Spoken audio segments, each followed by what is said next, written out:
આપણે બ્રહ્મ સંબંધમાં સમર્પણ કઈ રીતે કરીએ? દેહ, ઇન્દ્રિય, પ્રાણ, અંતઃકરણ અને આત્મા.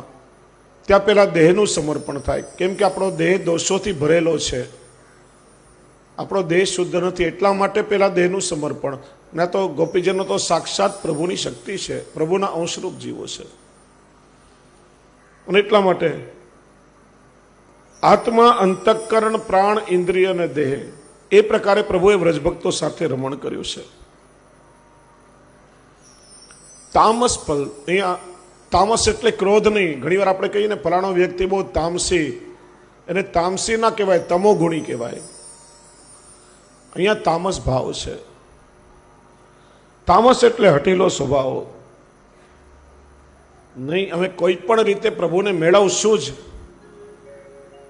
ભલે એના માટે મારે ગમે તેટલું સાધન કરવું પડે, ગમે તેટલું તપ કરવું પડે. તામસ ભાવ એટલે દ્રઢ નિશ્ચય. તામસ ભાવ એટલે અનન્યતા. અનન્યતા એટલે ન અન્ય, કૃષ્ણ સિવાય બીજો કોઈ નહીં, અમે કોઈને ઓળખતા જ નથી, એનું નામ છે ને પ્રેમનું પહેલું લક્ષણ જ અનન્યતા છે.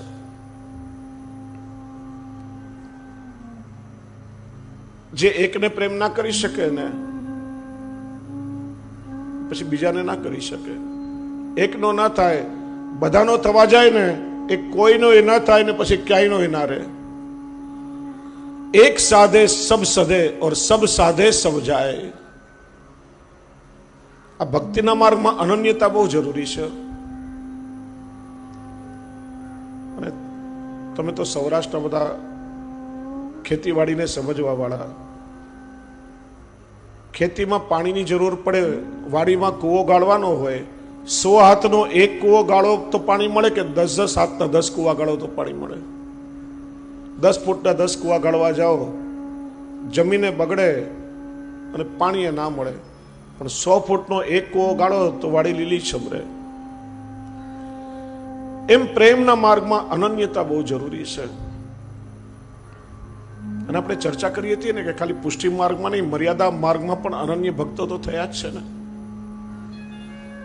મીરાબાઈએ કેટલી ખુમારીથી કહ્યું, મેરો તો ગિરધર ગોપાલ દૂસરો ન કોઈ. બીજા કોઈને ઓળખતી જ નથી હું. તો ગોસ્વામી તુલસીદાસજી, એમના કાકાના દીકરા ભાઈ અષ્ટછાપ ભગવદીઓમાં એક નંદદાસજી જ્યારે એમને લેવા માટે આવ્યા, કે મોટા ભાઈ, હવે તો આ શ્રીજી બાવાનો એવો દ્રઢ આશ્રય મને છે, અને આ છોડીને મારે લૌકિક સંસારમાં પાછું નથી આવવું. વિચાર્યો કે તો રામના અનન્ય ભક્ત છે, અને શ્રીજી બાવાનો અનાદર કરીને જશે તો અપરાધ લાગશે.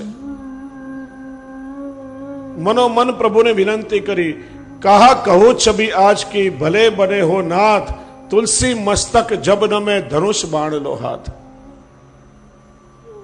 ત્યાં તો શ્રીજી બાબાએ મુકુટની જગ્યાએ કિરીટ અને વાંસળીની વેણુની જગ્યાએ ધનુષ ધારણ કરી એવો ટંકાર કર્યો. ગોસ્વામી તુલસીદાસજીએ સાંભળ્યો, અરે આ ધનુષનો ટંકાર તો મારા રામચંદ્રજીનો છે. અને જ્યાં આવીને દર્શન કર્યા તો શ્રીજી બાબાએ સાક્ષાત રામચંદ્રજી સ્વરૂપે દર્શન આપ્યા. કિત મુરલી કિત ચંદ્રિકા કિત ગોપીન કો સાથ, અપને ભક્ત કે કારણે કૃષ્ણ બને રઘુનાથ. સાષ્ટાંગ દંડવત કર્યા. જો અનન્યતા કોને કહેવાય? મર્યાદા ભક્તની અનન્યતાને પુષ્ટ કરવા પુષ્ટિ પુરુષોત્તમે પણ મર્યાદા પુરુષોત્તમ સ્વરૂપે દર્શન આપ્યા. શ્રી ગુસાઈજીના 5મા લાલજી રઘુનાથજી અને જાનકી વહુજી, એમણે શ્રી રામચંદ્રજી સીતાજી સ્વરૂપે દર્શન આપ્યા છે. એનું નામ છે અનન્યતા.